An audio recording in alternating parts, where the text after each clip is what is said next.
just say that, but I will have Blair do roll call.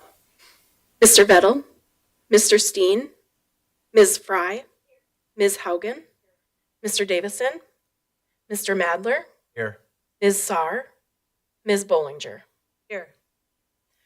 In the packet that was emailed out by Blair, since my brain is a little fuzzy, forgot to put the minutes in there. And since we can't have action on them anyhow, we did hand them out from the December 2nd, 2024 meeting. So they'll be there for review. And we will officially, when we do have a quorum, accept them at that time. But did hand them out in the meeting for review. The next item on our agenda was Commissioner Vettel is our new board member. He's not here, so we will move that to another time to have an opportunity to meet with Commissioner Vettel. And then the next item on our agenda is we do need to have election of officers for this new term. I shouldn't say it's only Carissa, but we're waiting for one other board member to come, so we have a quorum. So we're just meeting informally. Election of officers, we need a vice chair and a secretary. Since we do not have a quorum, we can just have general discussion. For that, the vice chair was Brian Hagan, and he is no longer with us. So I did reach out or had an opportunity between our December meeting to now, and no great wave of people raise their hands. So I did an opportunity to reach out and did inquire with some of our board members, and I reached out to Julie to ask if she would be interested in serving as a vice chair for the group, and I reached out to Dan to see if he would be interested in serving as a secretary moving forward, since Julie was the secretary, and it's really quite an easy gig for that, actually both those roles. So unless there's other discussion between now and then, both had thought that would be good, unless Carrie's interested in any of the okay. Otherwise, I think any discussion, I think I'll propose sending out an opportunity for to meet via Teams online and put the minutes, the board elections as our agenda, so we can have a virtual meeting to approve both of those items. Is there a best time to do that?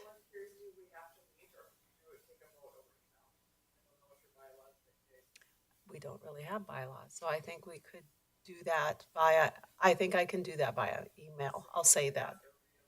Yep, I'll say that there's nomination, and I'll send out the packet, and I'll send that out, and I'll ask for a response by a certain date. Yep, yep, perfect. No, I think that's a very efficient way to do that and move forward, because the other aspect of that, every February 1st, our zone plan update was supposed to be in, and I asked for the extension till today because I need to have the officers listen. I said, well, I'm pretty sure it's going to be this, but I shouldn't put it in. So I will do that. I'm not a member of your board, so take my comments with as little worth as you deem, but I would wonder about open meeting requirements. Yeah. So if we,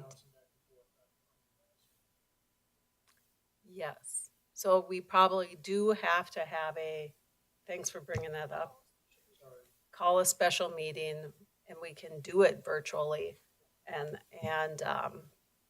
it will be short. Is there a specific date or time that works best for everybody, I will send out. Okay, for the 20th. Morning? For me, it just really depends on the day. Okay, okay.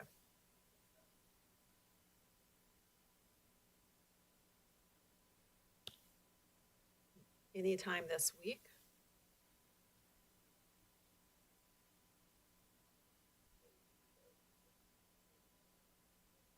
You know, we can do it very quickly, as long as it's out before the meeting occurs.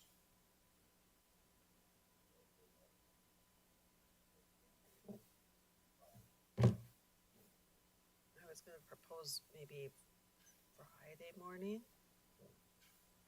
That gives,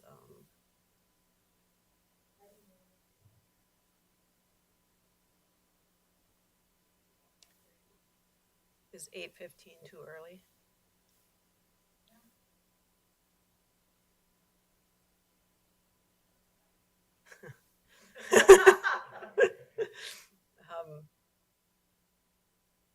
Or 8:30? Okay, we'll just meet a little later.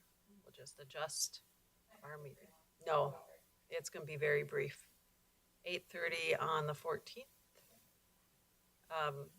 I'll send that out with those agenda items. 8:30. Thank you. Thanks for bringing that up, because I don't always necessarily think of that, but it's an important thing to think about. The other thing, and Blair handed that out, we updated the zone board handbook, so you have copies there, and we'll make sure everybody gets a copy of the updated, really it's the members and things like that. So that was put in there. The other thing that was handed out, that's not on the agenda, and I just wanted to spend a little bit of time. Maybe there is somebody on. Reviewing. Oh, then we can go back and do it. Great. Scratch the first 5 minutes. Yeah. Hi, Commissioner Vettel. Can you hear us? Yes, I apologize for running a little late today. Not a problem, but we're happy to have you here because now with your attendance, we have a quorum, so we can do some business. Excellent, excellent. So thank you for joining us. I'm just going to back up a couple items on the agenda. And one is item number 3 is the approval of the December 2nd meeting minutes. I did, and we can send them to you, Commissioner Vettel, but in the room here, I did hand them out. I forgot to put them in the packet. So I need a motion to approve those. Carrie has a first. Do I have a second? All those in I can favor? say. Aye. Motion carries. Thank you. The other item number 4 was a little bit of time to introduce you as a new member on the our Human Service Zone Board, Commissioner Vettel. Do you want to just give a quick introduction virtually? Sure. Anyway? Yeah. Hello, everyone. Joel Vettel. I'm a current Cass County Commissioner, was elected in November, and look forward to working with the board. Personal side, married, 2 daughters in college, and worked for Sanford Health here in the Fargo area, along with kind of my history. I've worked about 20 years in law enforcement, worked for 3 years as the executive director of the Fargo Park District, and for the last 5 years I've been here at Sanford, and And so I enjoy my time on different boards and certainly looking forward to learning lots of things on this one. So thank you. Thanks. And I think in our next meeting, when you're in the House here, hopefully then we'll take some time to introduce the other board members. We are missing Rick Steen today and Jen, why am I, Saar from Fargo Public Schools is also on our board, and Senator Kyle Davison is unable to attend today as well. So thank you for that quick introduction. Back to agenda item number 5. This is our time to have elections of officers for our board. And per the law, I serve as director of the zone. I serve as chair. That still has not changed. So I get to continue to serve as chair as long as I serve as this role. Before you popped on, Commissioner, I was sharing with the group that the vice chair and secretary positions are open. And between our December meeting and this meeting, have reached out, and Julie has agreed to serve as, or is nominated to serve as the vice chair, and Dan Madler is nominated to serve as secretary. So if there's no other nominations or interest, I guess I move to that slate of officers moving forward for 2025.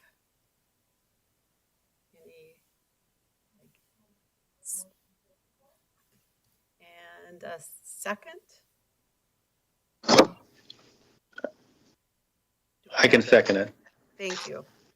All those in favor? Aye. Any opposed? Thank you. That saved us another short meeting this week. Friday morning. Yeah. Thank you. And then we will get you and the other members that aren't here. We passed out the updated zone board advisory board handbook to everybody. Number 7 on, well, before I go to number 7 on the agenda, I just wanted to review, and I will send this out in an email. I just got it done over the weekend.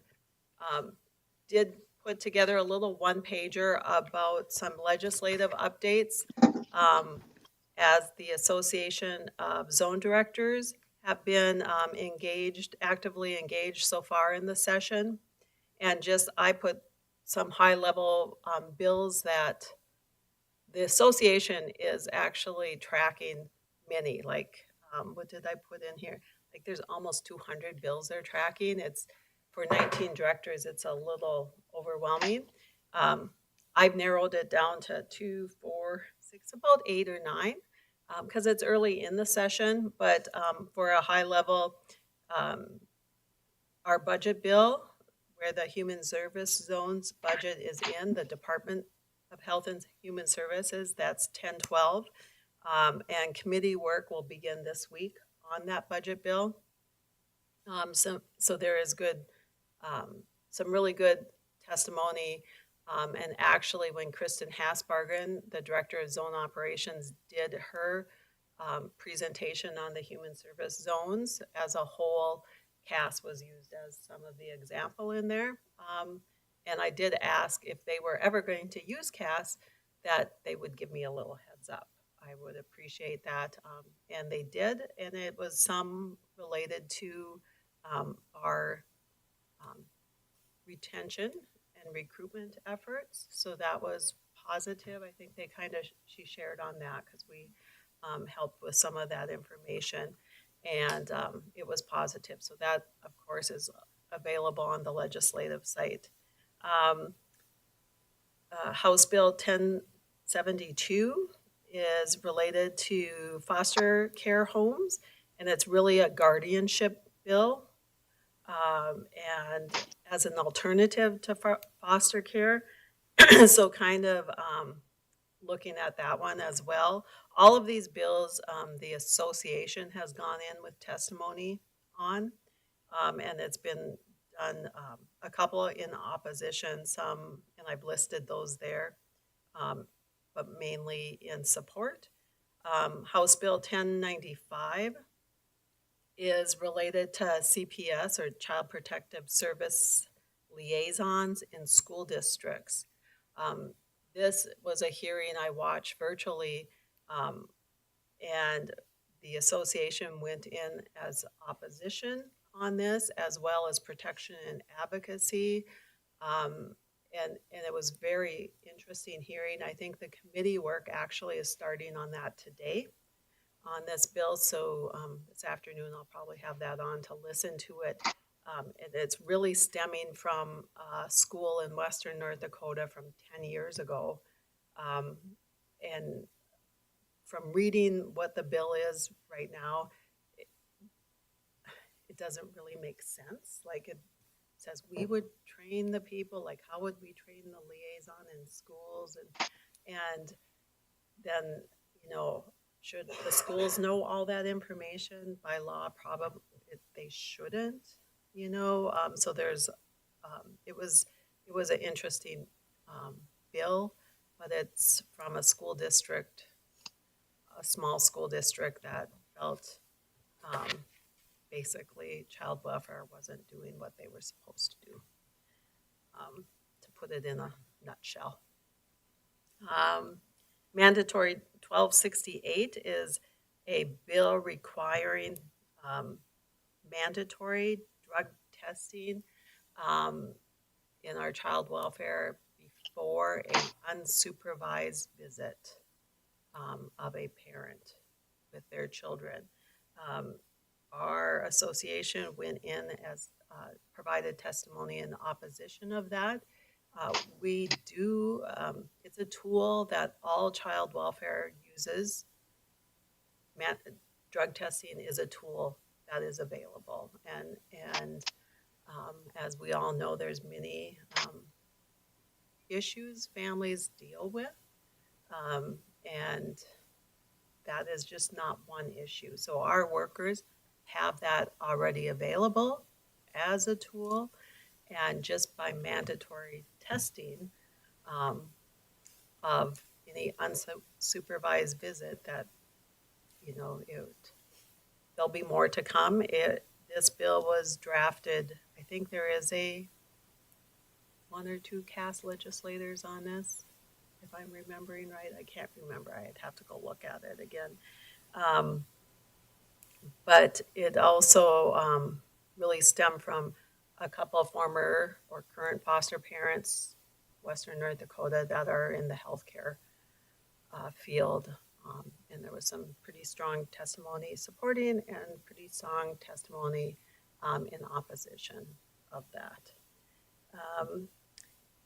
House Bill 1556 relates to the relinquishment of parental rights of adoptive parents. The association provided testimony in opposition to this. This would be any adoptive parents that could relinquish their parental rights, and there is already a process to terminate parental rights. So there would be no difference if I'm an adoptive parent or a biological parent to relinquish parental rights. This bill, if there's complex needs, and if I'm an adoptive parent, I would be able to relinquish my parental rights. The association went in with testimony in opposition to this bill.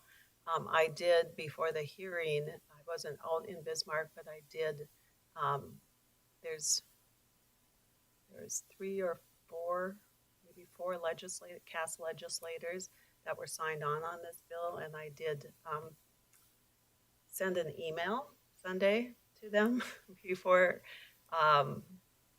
letting them know the potential implications, plus to a zone.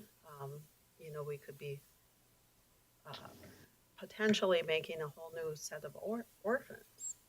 Plus, just personally, I didn't know you could just give up your parental rights. I was like, didn't know that. So I didn't, it shouldn't matter if you're a biological parent or an adoptive parent. So there will be more to come on that. That was kind of an interesting hearing. 2112 Senate bill that actually came about, and that's the Department of Health and Human Services put forward that bill or worked with whoever, the Legislative Council, to put forward that bill, and came from the fact of a letter that the association put forward, and really experience that many of zones were working with in complex youth that we're dealing with almost daily. And then, it's not a secret that in the past, there was a period of time we have had to, there has not been foster homes. We've hoteled youth. And because there's not appropriate placements for these youth. And other zones have done the same. We did the Association of Zone Directors did a position letter to the department emphasizing those concerns of the complex youth and the emergent need for solutions. That's where this bill came from.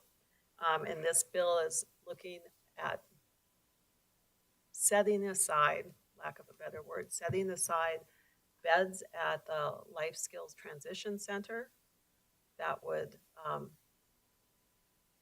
be able to be placed for complex youth that zones are dealing with. So testimony was provided in support. It's been referred to appropriations, and it's scheduled for committee work actually today, starting today. So it's getting a little traction. It's not the best place, but at least it's, something's being heard, it's being discussed. And then I think it's always good when there was a continuing resolution urging the Postmaster General to improve mail processing across North Dakota. That's a good thing because EBT cards don't always get to residents in a timely fashion. So that's a little, there's some more other ones, but that's just in general. Some of the ones at this point in time, I'm sure things will get a little busy. There is typically 2 directors in Bismarck, at least Monday through Wednesday.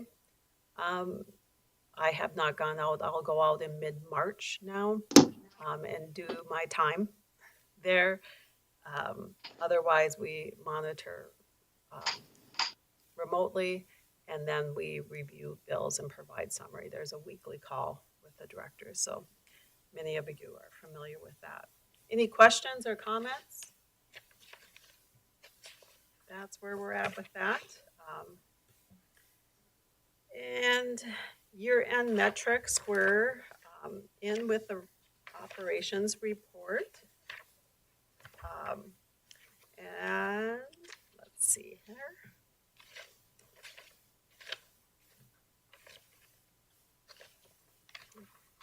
Really related to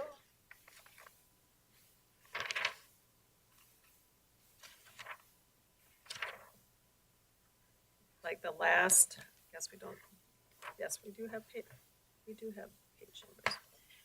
Very small. Staffing turnover, the last couple pages on there. That data is through December 31st of 2024. We ended the year with a turnover rate just over 10%. And to reflect a little back, we did some data gathering. In 2022, it was 49%, roughly 49%. 2023, it was about 32, something I remembered, and now this last year it was 10%. So right about where we should be, a little bit. So lots of things are moving in a great direction. We had 26 hires out of that and we had 12 separations in the year. So we saw a lot more stability.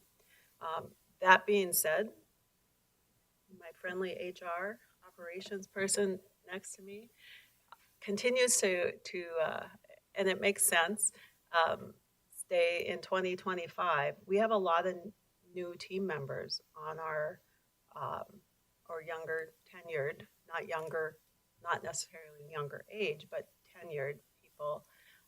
So it doesn't matter economic assistance or family services, they're getting their feet wet in whatever career area they are.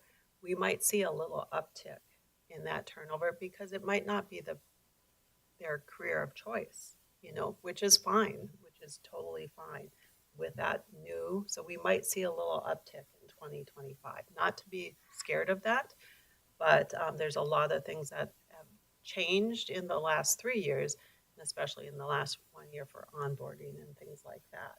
So if things, if we do see a little uptick, that does make sense, right? She keeps reminding me. Well, I'm like, no, it does make sense. Like if you get your feet wet and you decide, don't really like this, that makes sense because we have a lot of less tenured people. So that gives you a little bit. We made 38 offers, so there was a lot of time. Both Blair, the teams on both economic assistance and family services team. Chris is in the back and her supervisors. A lot of time is spent in interviewing. We had 38 offers. So take that times, if you interview at least 3 to 5 per offer, that's a lot of interview time in the last year. So we hope to retain. So we're not, doing that much, but it's going in the right direction. We had 27 acceptance of those offers. So it's a really good, I think, offer to acceptance rate. And Blair has been key in helping keeping that cadence and movement going. I think it really is a great process. And actually, we're into February now. We have three acceptance for family services coming into this new year. So anything you two have to offer that you just highlight from the last year or moving into this year? No? Any questions?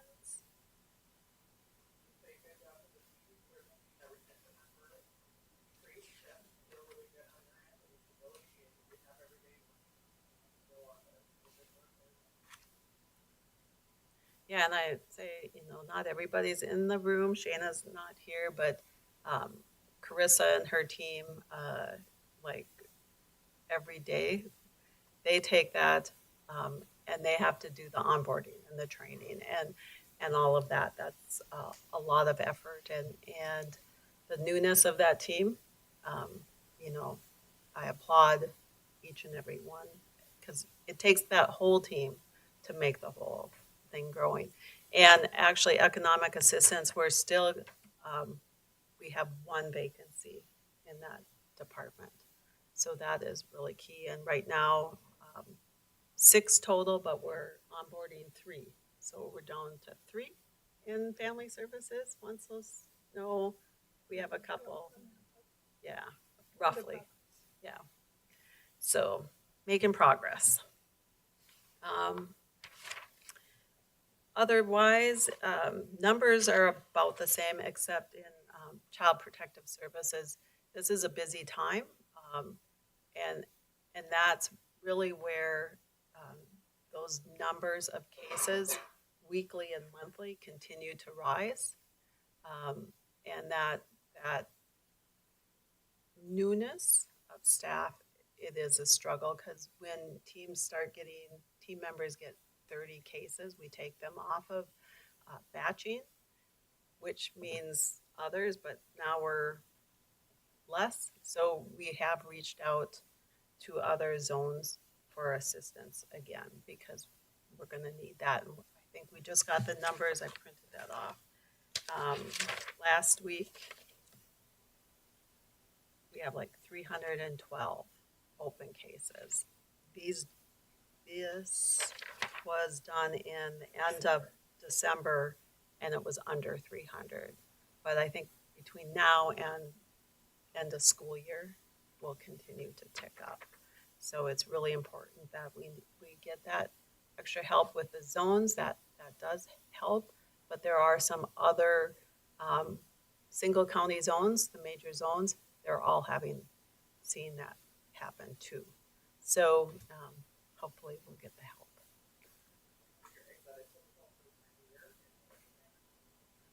I believe Krista can talk more than I can about that, but it's a typical trend, probably starting in October, November through the end of school year.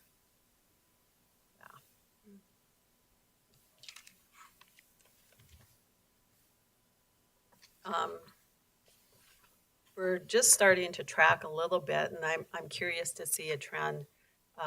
Just started in January, so I'm not going to share it quite yet because we don't have any trending data, but to see where are the reports we get from central intake for our child protective services, like where the majority are coming from. There is a trend, like we get over, I'd say, almost a quarter from one school district, over a quarter.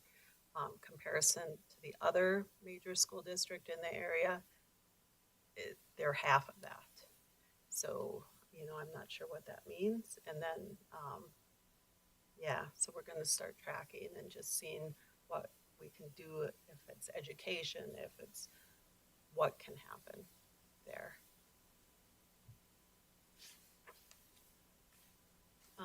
Regards to that. Questions, thoughts, as you went through?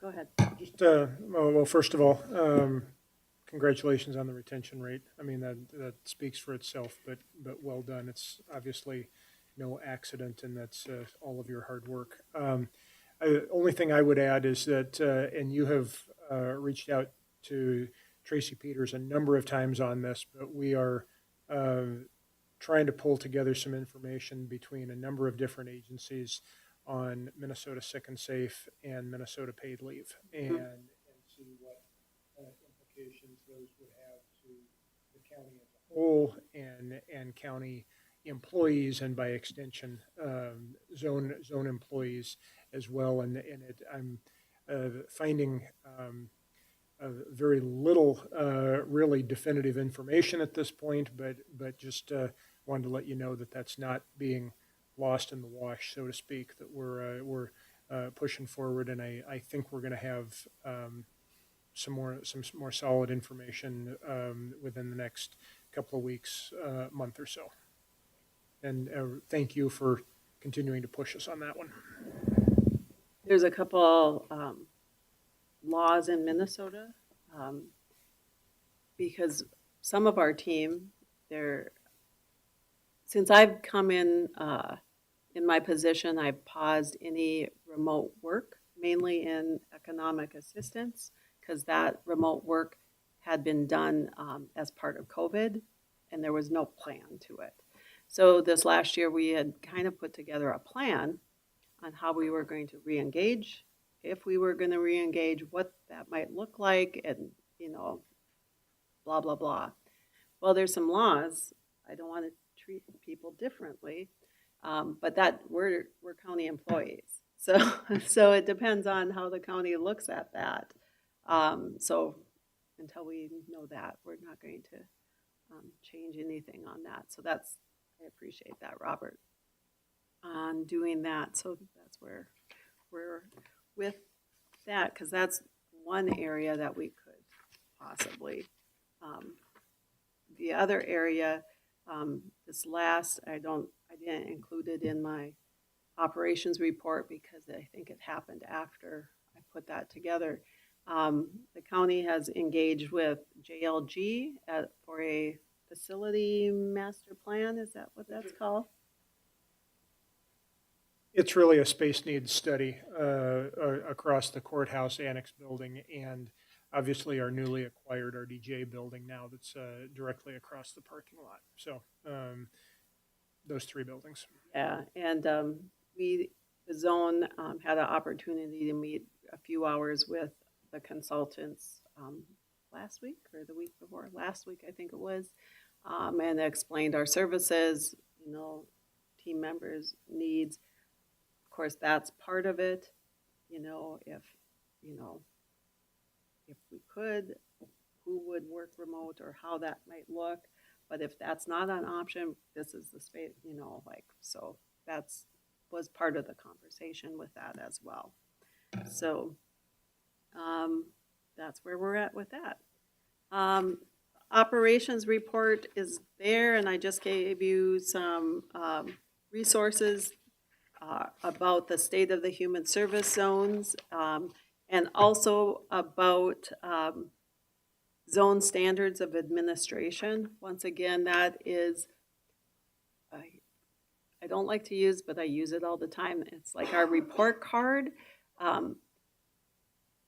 I was just on them this morning. I don't totally trust the dashboards that are built out for it yet, especially in economic assistance, because the numbers change. Every time we go in there, the numbers kind of change. For child welfare, the first 5 measures are child welfare, and those are pretty set, and they're there, but we're not getting from the department. At this point in time, I haven't got the second quarter's report back from them. The economic assistance measures, they're kind of fluctuating because they haven't totally picked the number of work items and all of that. And then there's mainly budget reports, personnel changes, and then those we get done, those are either yes or no, and we get them done. So that's just for your information. As soon as we start getting those reports, I of course will add that somehow to the report that we provide on a quarterly basis. Because on a monthly basis, it doesn't really make any sense because it's really on the quarterly basis that zones are looked at on that. So that's where we're at with that. Anything, what am I missing?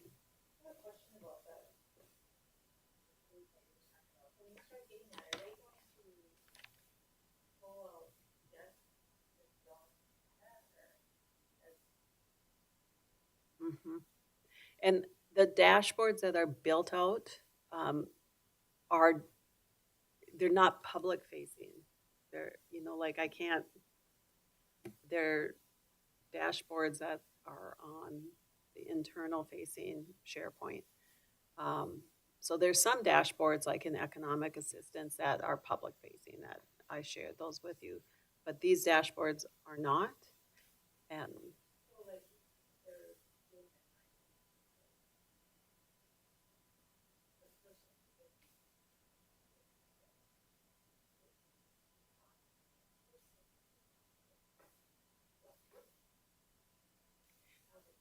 but they're not doing timeliness. They're doing, well, it's about reviewed. So it's looking at reviewed. Yeah, see, that's why I'm not, the economic assistance ones, yeah. See, measure 6 is work items. So how the dashboard's built out, and this has been helpful for us and for our supervisors in economic assistance. We can pull out, we get a range, like you should be getting X amount of work items, but done a day. That's been pulled out of the air, basically. Nobody really knows if that's like reasonable, if it's not reasonable, but it's, correct. Right, so that's why economic assistance is a little more vague.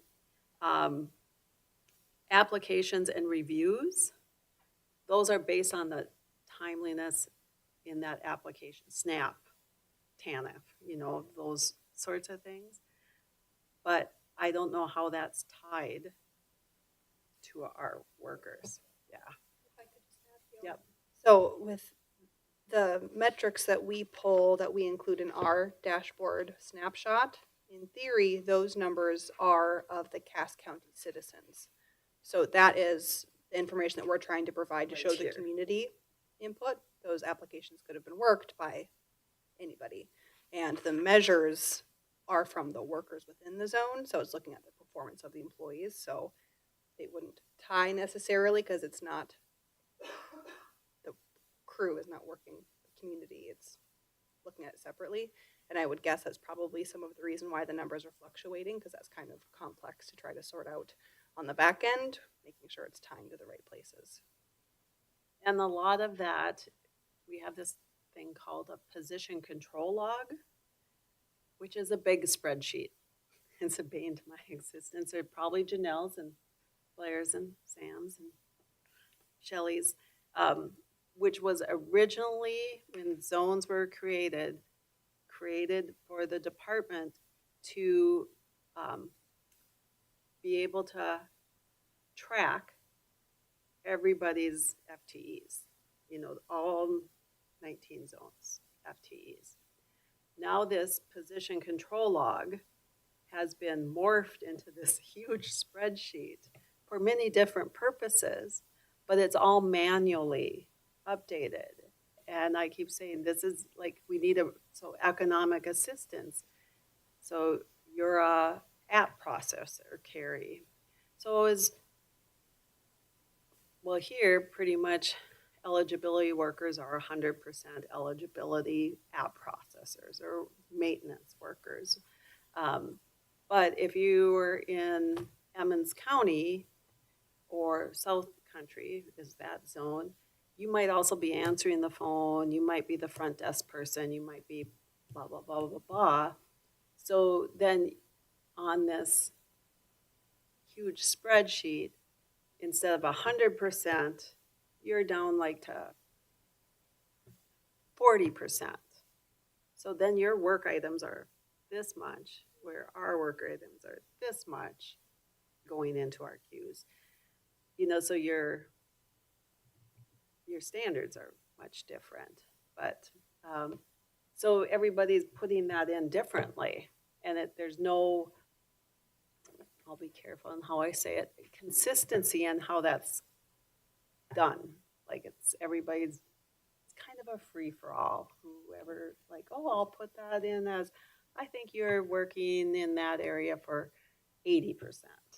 Well, but we have people that, we have a rotation of people going to help people that come in with questions or need an interview done, like the walk-in. Well, then they're not 100% just doing their queue. They're meeting with people that walk in. So how do we account for that? So we might not meet that standard. We're in child welfare. Those are fairly set standards, per policy. But the percentage is, I'll just say that the percentage is something that's just picked up. Like who picked 95% exceeds, who picked 90% meets, 100% in measure one. You have to have 100% or you fail. Well, who has 100% all the time? Like really, truly, who has 100%? Even though it's just a paperwork thing, really, when you have 60 people on your team, it's hard to get 100%. If I have 5 people on my team, it might be a little easier to get 100% all the time because I have 10 kids, but whatever. That's just a little commentary. So, that's a work in progress, and we'll continue to monitor that. Any questions, thoughts? Dan? Oh, when it's all said and done, boiling it all the way up to the top, what's the data going to be used for? Is it to be used for legislation, or is it a report card to say we're working well? We have effective leaders across the state that are getting the job done, or I guess why are you doing all of this work? What's the goal? That's a good question. I think this is related, these standards are related to the law that the department had to put together something to rate the zones on. So I think it rolls back to the department needing to show effectiveness of the zones. And I think the zones can show effectiveness in many different ways, already. So I think there'll be opportunities to, this is the first stab at that. That's helpful on my end of it, is like you're putting a lot of time, energy, and resources and capital into this to get a result. And it's a matter of what target are you shooting for? What are you looking at? So it's helpful to And it's understand been I think last January actually is when at a zone directors meeting, our partners showed this to us. Like, here it is. And we're still kind of floundering with it. I don't think I'm the only zone. Like, it's important. I agree. It's important. Yep, we have to meet our measures. Yep, I get it. But it's a tool. It's a tool. I'm going to talk to Chris's department. We'll go meet with the managers. I'm like, yep, you can go we can all look at that. Yep, we can. We already know, like, foster care visits, policy, they need to be done at that. We met them. We met that visit threshold. Are we meeting timeliness thresholds with CPS? No. There's a lot of factors related to that on why that might not be.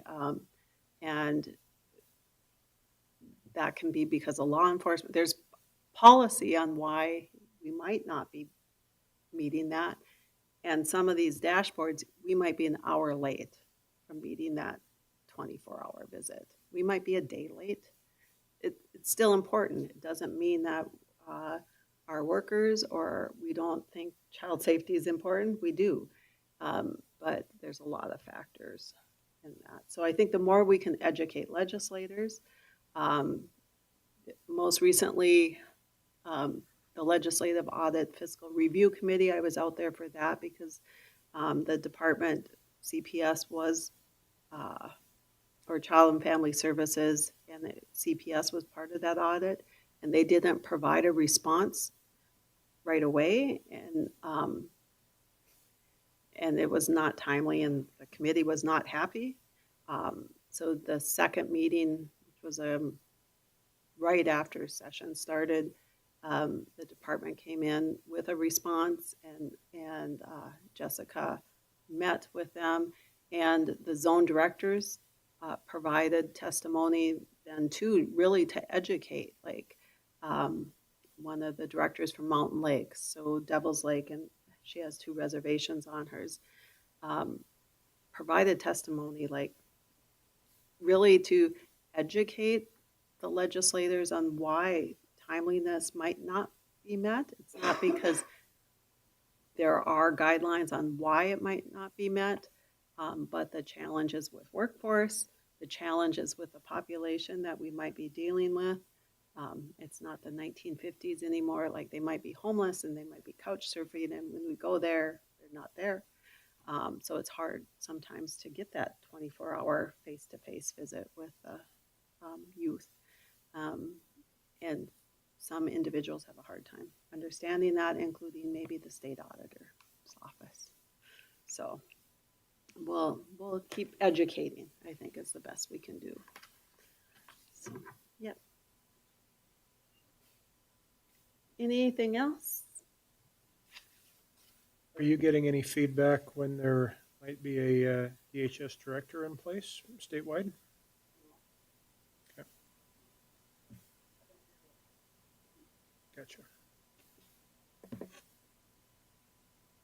Anything else? Otherwise, our next meeting will be Monday, March 3rd at 1 o'clock. If there's no other business to bring forward, I would entertain a motion to adjourn. Second? All in favor, say aye. Any opposed? Thank you.